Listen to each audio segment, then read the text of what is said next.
Chang'e Flying to the Moon by Wang Ziwei.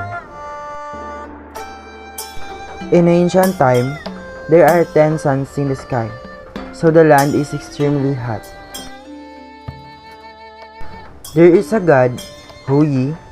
He shoots arrows to 9 of them, so only one sun left in the sky.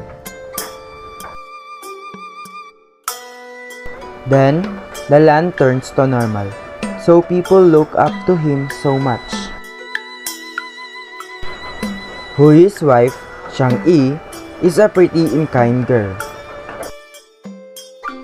who usually relieves poor people, so all people like her so much.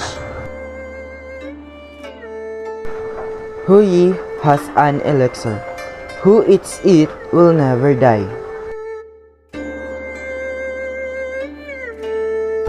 A student of Hu Yi, who is called Feng Meng, wants to get this elixir.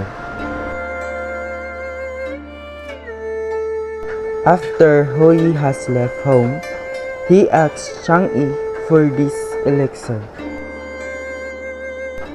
At that moment, Chang'e makes sure that she cannot escape, so she eats this elixir for avoiding it goes to Feng's hand.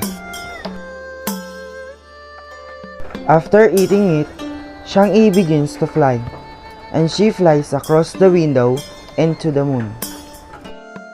When Hu Yi goes back home, he sees his wife is smiling at him and holding a rabbit on the moon, but he could never take her back.